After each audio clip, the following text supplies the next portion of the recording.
My stepdaughter shamed me when her real dad returned, so I told her, "You were away all those years," and I walked out the door. Now she's begging me. She called me Mark, not Daddy. That one word ripped through me like a physical blow, because in that moment, I knew I'd lost my daughter. But the real shock was seeing the cold, hard contempt in her eyes, knowing she was about to choose a ghost over the man who'd raised her for 12 years. I'm Ethan, 42. For over a decade, I was Sarah's world, and she was mine. I was the one who held her close through every nightmare, who walked her hand in hand into her first day of school, who patiently taught her to ride that bike. Every single expense, from her braces to her college tuition, came from me. And now, she just threw it all back in my face, like I meant absolutely nothing. It all started 12 years ago when I met Olivia at a coffee shop in the city center. She was beautiful, yes, but clearly an exhausted single mom with a 6-year-old named Sarah. Honestly, I fell for both of them almost immediately. Sarah's biological father, Victor, had vanished when she was barely 4. The guy was struggling with his demons and couldn't handle responsibility, so he just disappeared, leaving Olivia to struggle with rent, childcare, and a deeply traumatized little girl. When I entered their lives, Sarah was this shy, fragile kid who flinched every time a man raised his voice. She had nightmares about her dad leaving, and I made it my personal mission to heal that wound, to show her what a real father looked like. I remember the exact moment she started trusting me. It was about 3 months into dating Olivia. Sarah fell off her scooter and scraped her knee badly. She was crying for her mom, but Olivia was inside cooking. I ran over, knelt down, cleaned the wound gently, put on a unicorn band-aid, and told her the dumbest joke about a superhero afraid of butterflies. She laughed through her tears, looked up at me with those big brown eyes, and said, "You're funny." Something in my chest just melted right there. Within a year, Olivia and I married. I didn't just become Sarah's stepfather, I became her dad. She called me Daddy from day one. Never Ethan, always Daddy. And that word, that single word, meant more to me than anything in this world.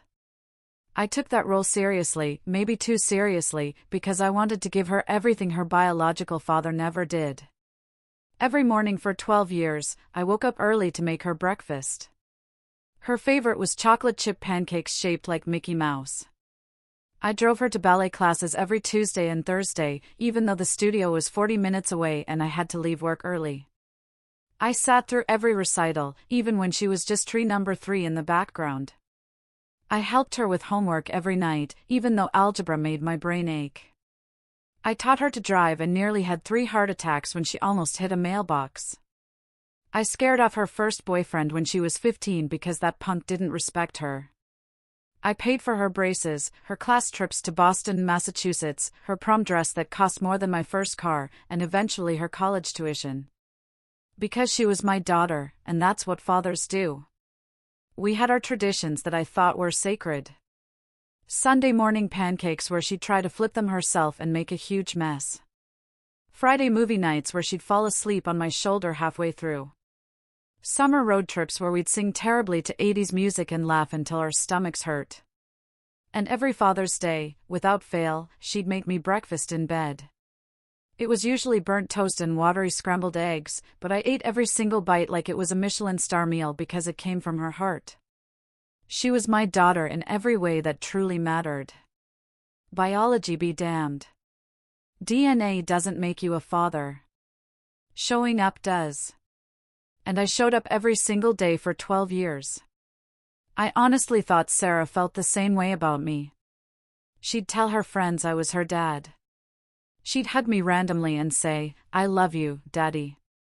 She even wrote a school essay in 10th grade about how I saved her life.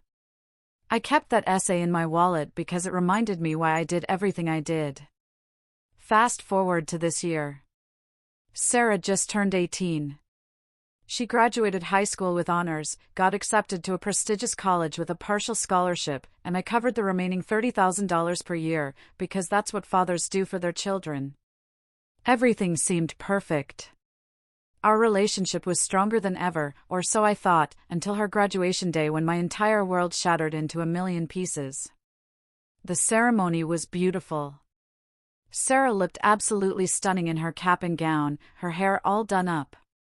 When they called her name, Olivia and I jumped up, cheering louder than any other parents in that packed auditorium.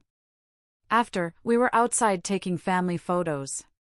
Sarah was laughing with her friends, posing with her diploma, and I was taking a million pictures on my phone because I'm that annoying, proud dad. And then I saw him.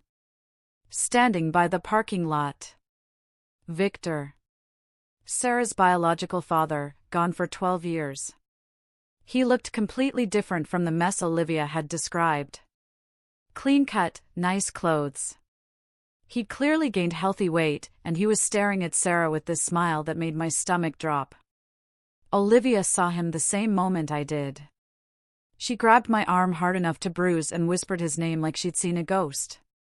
Before either of us could react, Victor started walking toward us with this confident stride, like he had every right to be there. Sarah didn't recognize him at first. How could she?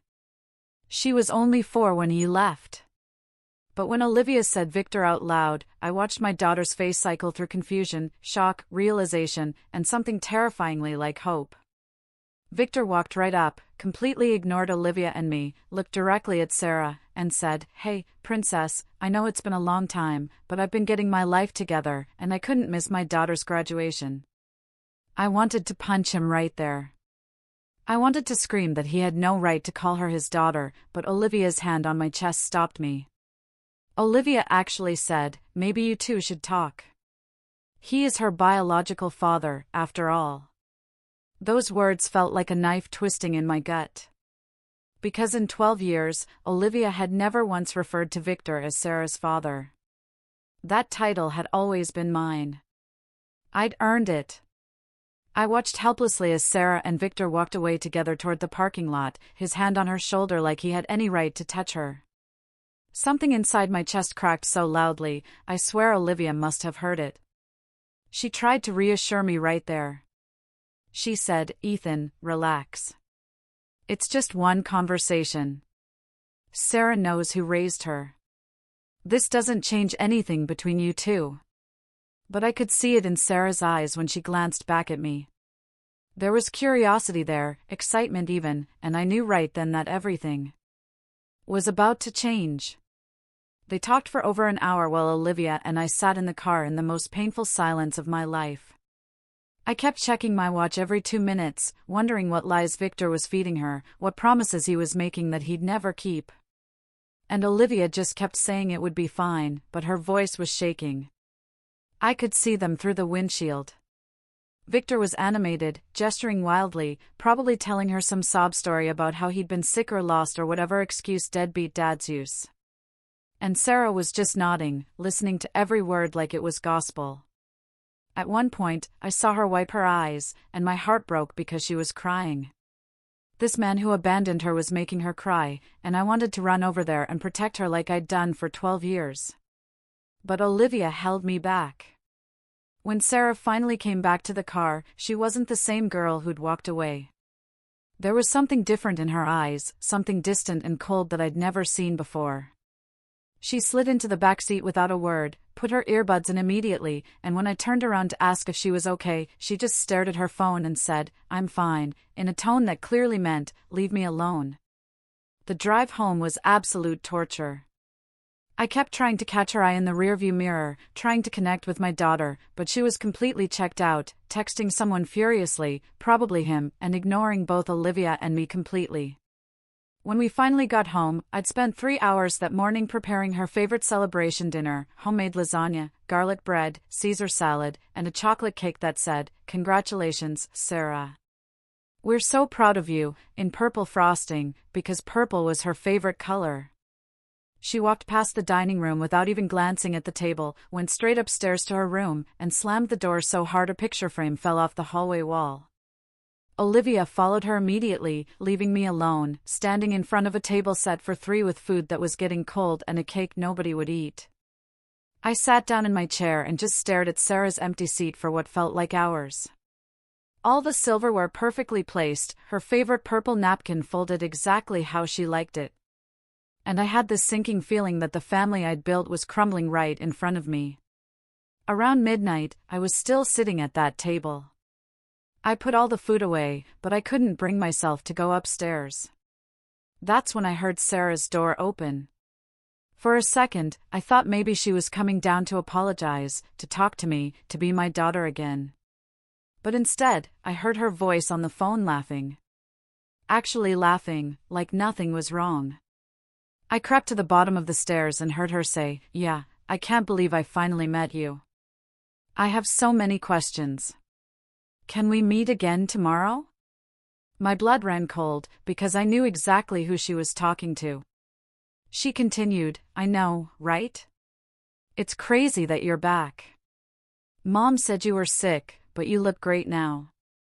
I realized Victor had fed her some story, and she'd bought it completely. Then I heard the words that made my heart stop. She said, "I always wondered what it would be like to have my real dad around." And I swear something inside me died right there on those stairs. "Real dad," she'd said, like I was some kind of substitute, just keeping her seat warm until the original came back. I went back to the kitchen, poured myself a drink I definitely didn't need, and sat in the dark trying to process what was happening. Olivia came down around 1 a.m. She looked exhausted and guilty, and before I could even ask, she said, she wants to see him again. I told her it was okay, Ethan. You have to understand, he's her biological father. I just looked at my wife like I didn't even know her anymore. I asked her, what about me? What am I to her now? And Olivia couldn't even look me in the eye when she said, "You'll always be important to her. This doesn't change that." But we both knew she was lying. The next morning, I woke up early like always. Went downstairs to make Sarah's favorite breakfast, hoping maybe things would be normal again. But when she came down, she walked right past me without saying good morning, poured herself a bowl of cereal, and sat at the table scrolling through her phone. I put the plate of Mickey Mouse pancakes in front of her, the same breakfast I'd made her thousands of times. She looked at them like they were disgusting, pushed the plate away, and said, "I'm not really hungry," without even looking up from her phone. I asked her how she was feeling, if she wanted to talk about yesterday. She just shrugged and said, "I'm meeting Victor for lunch. He's taking me to that fancy restaurant in the city center." And the way she said his name, with excitement and pride, felt like a slap across my face. I tried to stay calm. I really did. I said, "Sarah, sweetheart, I know you're curious about him, but you need to be careful. He left you once before." And she finally looked up at me with these cold eyes and said, "Maybe he had his reasons, Mark. You don't know what he went through." That was the first time in 12 years she called me Mark instead of Daddy. Olivia was standing in the doorway and said nothing, absolutely nothing to defend me. Sarah got up, put her bowl in the sink, and said, "I need to get ready," before disappearing upstairs. I looked at Olivia and said, "Are you really going to let this happen? Are you going to let him destroy everything we built?" And she had the audacity to say, "Ethan, you're being dramatic. She's 18. She has a right to know her biological father." And I realized I was completely alone in this fight. That afternoon, while Sarah was out with Victor, I sat in my home office staring at 12 years of photos on my wall. Sarah's first day of kindergarten, where she held my hand so tight. Her first ballet recital, where she was so nervous she almost threw up. Her 16th birthday, where she hugged me and said I was the best dad in the world. I wondered how we got from there to here. Sarah came home that evening glowing, absolutely glowing. She spent the next 2 hours in her room on a video call with Victor. I could hear her laughing through the walls, that same laugh she used to have with me. When she finally came down for dinner, she announced, "Victor invited me to spend next weekend with him. He has this amazing apartment in the city center, and he wants to make up for lost time." Olivia immediately said, "That sounds nice, honey," while I just sat there feeling like a ghost in my own home. I said, "Sarah, we had plans next weekend. Remember, we were going to look at dorm room stuff for college." She rolled her eyes like I was the most annoying person in the world and said, "We can do that another time, Mark. This is important to me." And there it was again. Mark, not Daddy. Just Mark. The next week was absolute hell. Sarah barely acknowledged my existence. She'd come home from her daily meetings with Victor and talk endlessly about how cool he was, how he understood her, how he was taking her to all these places I'd never taken her. I tried to remind her about all the places we'd been together: Universal Studios Orlando when she was 8, Yosemite National Park when she was 12, New York City for her 16th birthday. But she just waved her hand dismissively and said, "Yeah, but Victor's taking me to London next month." Actual London. I said, "Sarah, you start college in 2 months. You can't just go to London." And she looked at me with pure contempt and said, "You're not my father. You don't get to tell me what I can and can't do." That was the moment I realized I completely lost her. The breaking point came on Father's Day, a day that had always been sacred in our house. The one day a year where Sarah made everything about me and showed me how much she appreciated everything I did. I woke up that Sunday morning with a tiny bit of hope. Maybe this would be the day she remembered who I was, who we were. But when I came downstairs, the house was empty. There was no breakfast in bed, no burnt toast, no watery eggs, no handmade card, nothing. Just a silent, empty house. I checked my phone and saw that Sarah had posted on Instagram an hour earlier. It was a photo of her and Victor at some fancy brunch place. They were both holding mimosas and laughing, and the caption destroyed me. It said, "First Father's Day with my real dad, making up for lost time. Love you so much already." With a red heart emoji and about 20 heart eye emojis. I sat on my bed staring at that post for probably an hour, reading it over and over, torturing myself with it. I noticed she'd tagged the location. It was the same restaurant where I'd made reservations 3 months ago for the 3 of us to celebrate Father's Day as a family. She'd taken my reservation, my day, my restaurant, and given it all to him. I called Olivia, who was supposedly at her sister's house, and I said, "Did you know about this?" There was a long pause before she said, "Sarah mentioned she wanted to spend Father's Day with Victor. I didn't think you'd mind."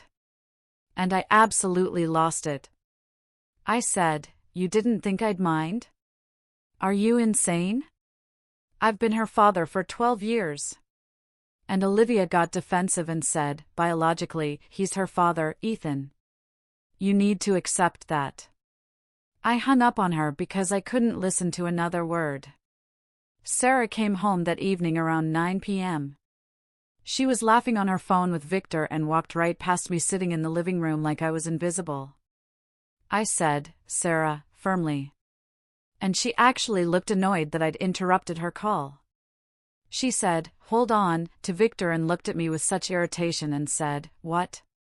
I said, "It's Father's Day. Did you forget?" She had the audacity to look confused for a second before saying, "Oh, yeah. Sorry. I was with my dad today." And that emphasis on my dad, making it crystal clear she didn't mean me, was the final straw. I said, "I see. Well, I hope you had a wonderful time." And my voice was cold, distant, nothing like the warm father I'd always been. She actually looked surprised, like she'd expected me to just accept this treatment forever. The next morning, I woke up to more Instagram posts. Sarah had created a whole photo album titled "Getting to Know Dad," filled with pictures of her and Victor from the past 3 weeks. In every single photo, she looked happier than I'd ever seen her. I scrolled through her profile and realized she'd archived every single photo of us together. 12 years of memories, just hidden away like they never happened, like I never happened. I went to work that day, but couldn't focus. I kept checking her social media like a masochist, watching her erase me from her life in real time. Then came the day that broke me completely. I came home from work early and walked into the living room where Sarah was sitting on the couch with Victor. They were looking at apartments near her college on his laptop. Sarah told me Victor had offered to co-sign a lease so she could have her own place instead of the dorms. And my heart sank, because that was supposed to be our plan. Victor looked at me with this smug smile and thanked me for taking care of his daughter while he was getting his life together, saying he was back now, so he'd take it from here. He said it like I'd been babysitting instead of being a father. I told him she'd been my daughter for 12 years, and he didn't just get to walk back in and erase that. And Victor actually laughed and said biologically she was his. I was just keeping her safe until he could come back. And Sarah didn't say anything. She just sat there, not defending me. Victor suggested they go grab dinner while I took time to cool off, dismissing me in my own house, and Sarah stood up with him without hesitation. I asked if we could just talk, just the two of us, and she looked at me with such coldness and said there was nothing to talk about. I needed to accept that Victor was her father, and that wasn't going to change. I packed a bag that night and waited until morning to say what I needed to say to Sarah's face. The next morning, Sarah was eating cereal, scrolling through her phone, and I told her I needed to say something. I told her I'd spent 12 years being her father. I gave her everything I had. I sacrificed everything, and I loved her like she was my own blood, but she rolled her eyes and that pushed me over the edge. I told her the truth, that she was a burden all these years. A financial burden, an emotional burden, a time burden, and I carried it willingly because I thought I was building something real. But I was wrong. She never saw me as her real father and never would. Sarah's face went pale.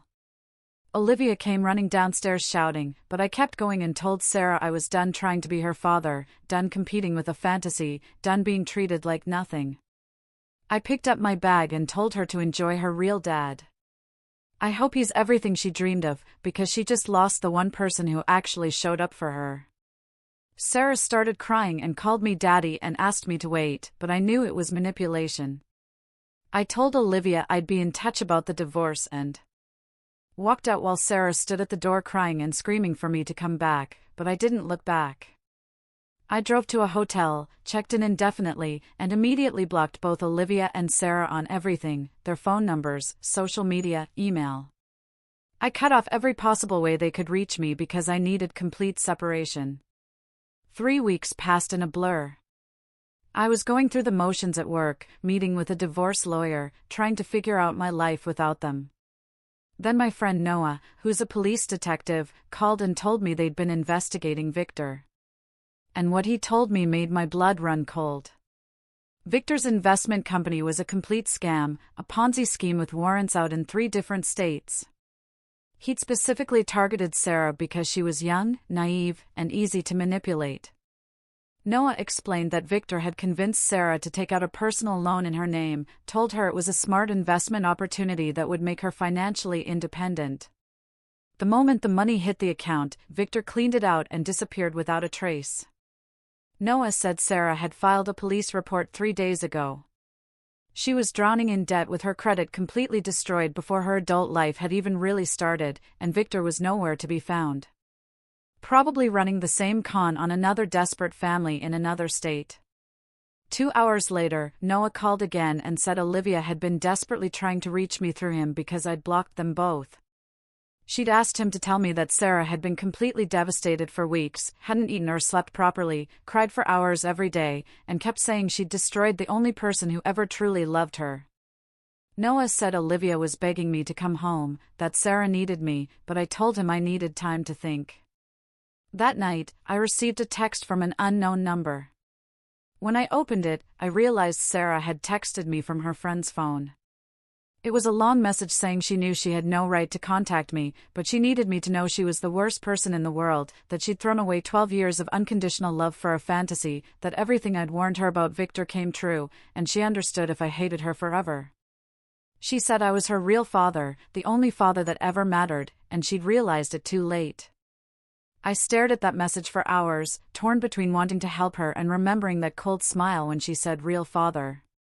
Remembering her laughing with Victor while I sat alone on Father's Day.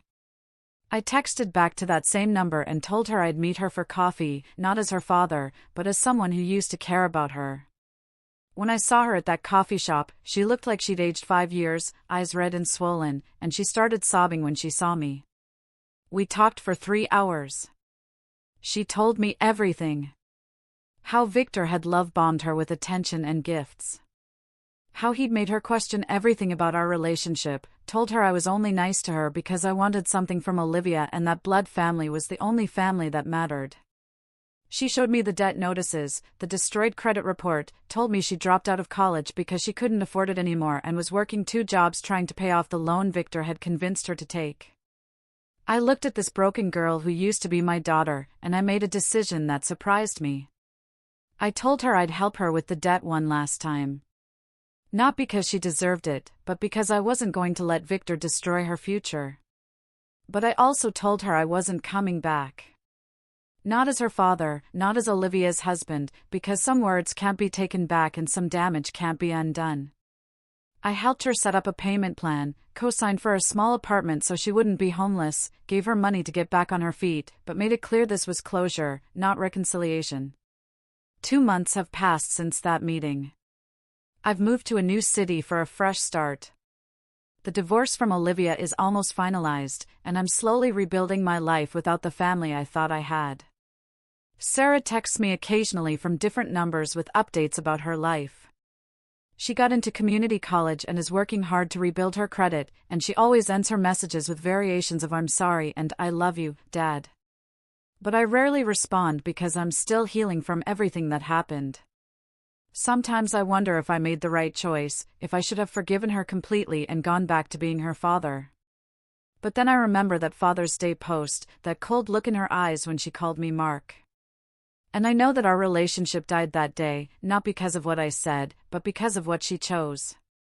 The truth is that being a parent doesn't mean accepting disrespect. It doesn't mean sacrificing your dignity and self-worth. And it doesn't mean staying in relationships that are damaging your spirit, even when those relationships are with your children. I gave Sarah 12 years of unconditional love, and she threw it away for a con artist who saw her as nothing more than an easy target. While I'm sad about how things ended, I'm not responsible for fixing the mess she made. Maybe someday, years from now, we'll rebuild something new. Not father and daughter, but 2 people who used to mean everything to each other and are learning to be civil. But for now, I'm focused on healing myself and remembering that I'm worth more than how Sarah and Olivia treated me. What would you have done in my shoes?